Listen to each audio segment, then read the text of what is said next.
Well, thank you, Evan, and thank you, Jeremy, for showing us such a powerful film.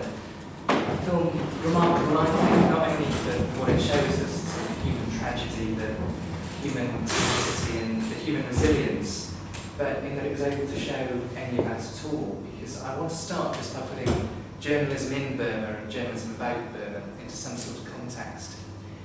This is Timothy Garton-Ash, an Orwell Prize-winning journalist, writing in 2000 about Burma.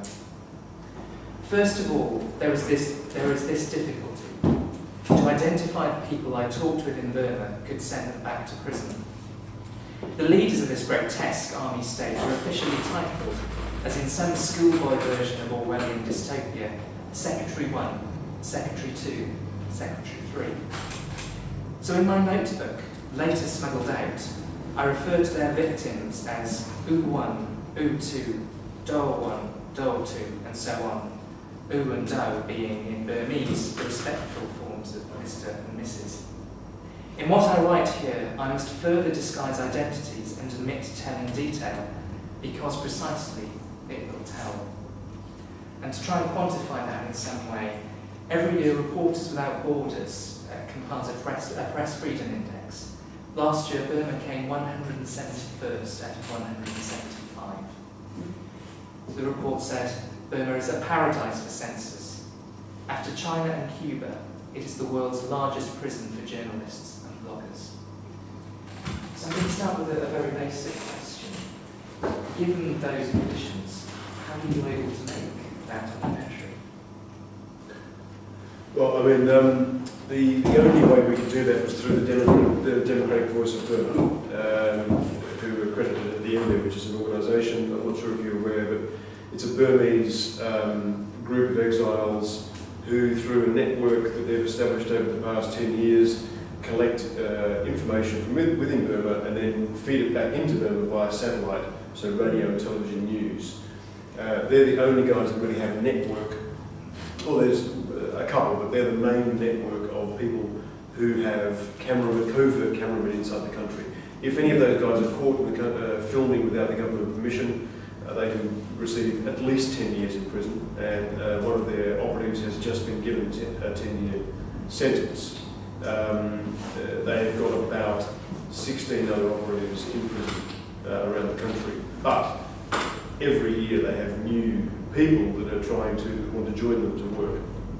So when Channel 4 came to us and said, how do we film this, how do we make a film about people's lives after the Cyclone, not just in terms of the human survival after a natural catastrophe, but also what it means to live inside a military dictatorship from the grassroots up, which is very much what that film is about, rather than us imposing our view. How do we do it? And I knew the DVB guys, and I went to them and said, would you be willing to participate?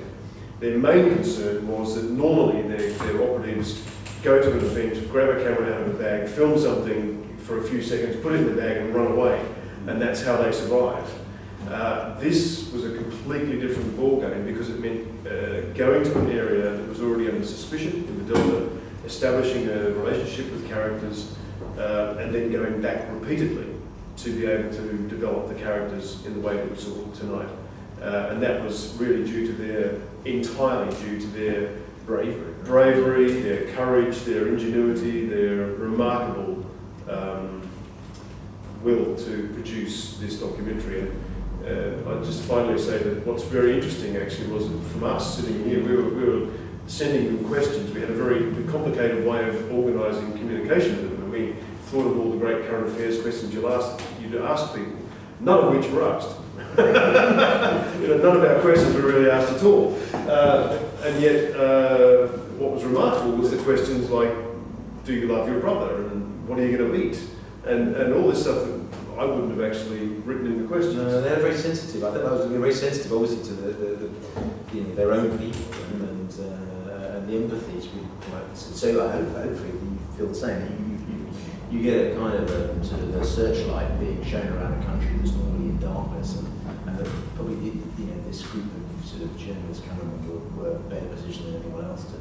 Well, I think the only people really in a position to make a film like that, but to provide the resources, to provide the material to make a film like that, and council says it took a long time to get that organised and keep it like a sort of oil tanker, so that you know it would slowly get moving, but eventually kind of there was sort of tapes arriving some of the way. So there's a lot of material to make a film in the end.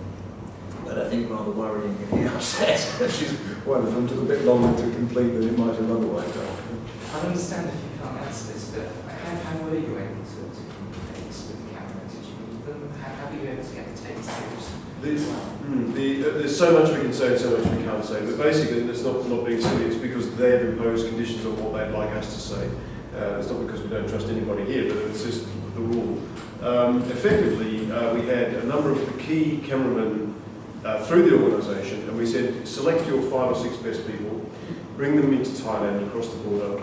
We will train them in what we think is going to be observational documentary, which is just basically filming people's lives, try and tell the story. We gave them a couple of days, we showed them some films. It ranged from one guy that had shot a great deal of the material of the original Cyclone destruction. Those early shots you saw of the child on the riverbank and the ruined villages was all DVB material from a guy who didn't have any money, wasn't given any food. He just got on a boat and went down to the Delta and lived basically just day-to-day filming, and was actually he just came asylum here in Britain Friday. So he's a man you may meet one day. But he did that, and then all the way to another guy who didn't know how to take the lens cap off. So we had the full range of guys. We trained them. They went back in, most of them, and then we communicated through instant messaging through one contact in Rangoon, so that we would communicate with them. This is what we want. What do you guys hear? Have you found characters? Where can you operate? Where can't you operate? Because the Delta was absolutely covered with spies, government people. It was very, very dangerous, and if you picked the wrong village and the wrong part of the village, they would have been arrested because they were filming, and there were messages being sent out to people. If you see somebody filming, you have to inform us, otherwise you will go to prison. And that included aid workers working for international aid organisations, Burmese people, who were then put in a very difficult position where they had to inform. So it's a terrible Orwellian situation where an entire country is made into a spy organisation to inform its own people. And yet we managed to communicate with them, and they managed to go back, and then they've got their own ways of getting the tapes out.